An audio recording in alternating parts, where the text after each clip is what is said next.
This video discusses the deaths of six most celebrities and near celebrities: Mike Hagerty, Fred Ward, Richard Wald, Lil Keed, Robert Romanek, and Kalia Posey.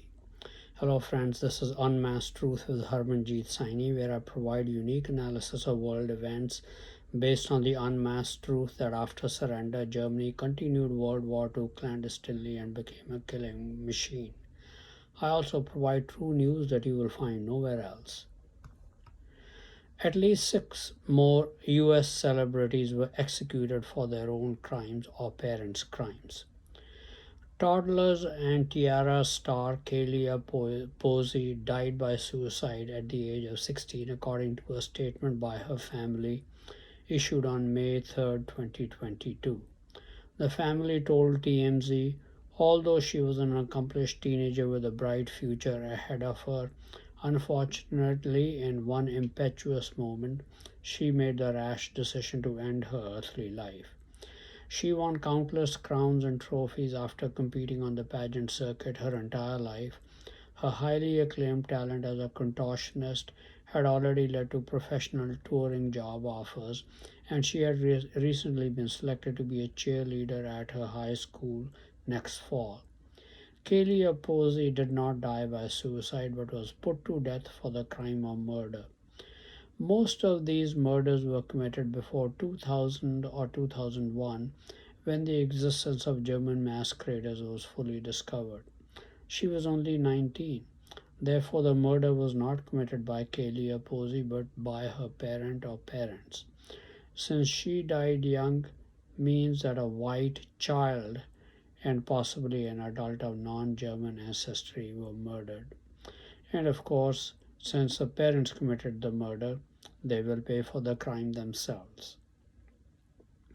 Michael Gerard Hagerty, an American actor known for his roles on TV shows such as Mr. Trigger, the building superintendent on Friends, the manager of a muffler shop on HBO's Lucky Louie, and roles in Cheers and Seinfeld. He also had small roles in films, eventually amassing 100 credits in TV and films. He reportedly died of a sudden unspecified illness on May 5, 2022, at age 69. Before his acting career began, Hagerty worked at a restaurant, a Shell gas station, and a car repair shop. He committed murder to kickstart his acting career.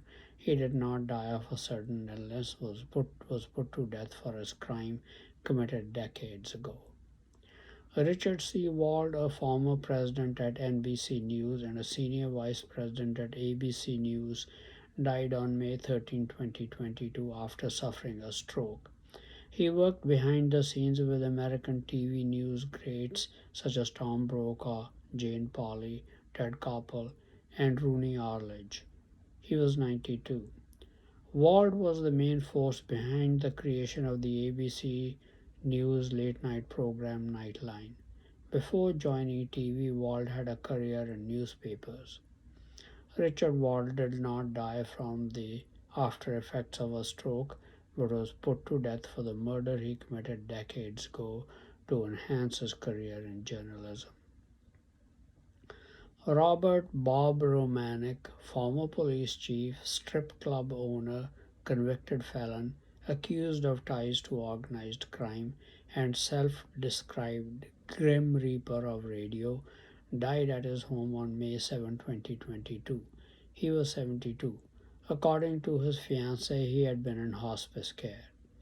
He was known throughout southern Illinois and the St. Louis region as a racist radio personality and called his brand of programming White Awareness Radio, or WAR for short, and used racial slurs profusely on air.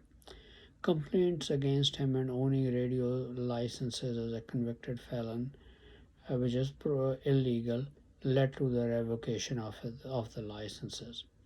His son had died in 2015. Robert Romanek did not die a natural death or due to illness. He was put to death for his crime of murder committed decades ago. Fred Ward, a veteran character actor in numerous films and television, died on May 8, 2022 at age 79. No cause of death was reported by the family. Following 3 years of service in the U.S. Air Force, Ward started his acting career in the early 1970s. He was also a boxer, worked as a lumberjack in Alaska. He was a janitor and a short order cook. His first American film appearance was in 1975 as a cowboy in Hearts of the West, but he received a major role in 1979 with Clint Eastwood in the film Escape from Alcatraz as fellow escapee. Thereafter, Ward continued to stay a star in many films. Fred Ward got his big break in films after he met the masquerader hurdle qualification of murder of a white adult and a child of non-German ancestry. He was put to death for that dastardly crime. Rapper Lil Keed, whose real name was Keed Render, died at age 24 on May 13, 2022. He was an Atlanta native, described as a rising star, mentored by award-winning rapper Young Thug. Circumstances regarding his death were not made public. He was scheduled to perform the next day, Saturday, at the Days in Blue Music Festival in Charlotte, North Carolina. Fellow rapper Gunna, under the same YSL Records label, and Lil Keed's mentor Young Thug were arrested, jailed, and charged with more than 2 dozen other people for conspiracy to violate the Racketeer Influenced and Corrupt Organizations Act. That gives us an idea of the company Lil Keed kept. Lil Keed was only 24 years old. He was executed for a crime his parents committed, murder of a white adult and most likely a child as well, which got Lil Keed the breaks in the music scene. But he was apparently involved in a criminal activity as well, which hastened his execution. Now, I will keep reporting more celebrity and near celebrity executions as they take place. The task to bring all the murderers to justice is huge, but a start has been made. Thank you very much for watching this video. Please continue to watch my videos and read my articles on important world events, World War III watch, politics, international business, advice on health and medical problems, and much more for in-depth and insightful analysis. Please also subscribe to my YouTube and Facebook channels Unmasked Truth with Harmanjeet Saini to view and get information on the latest videos. Some people do not have the time to go through the full length of videos. They find it more convenient to read the text of the video. Unfortunately, YouTube does not provide the capability to make the text of my videos available on YouTube. But fortunately, Facebook does provide that capability. So I make the text of my videos available on my Facebook channel, which you can then easily copy.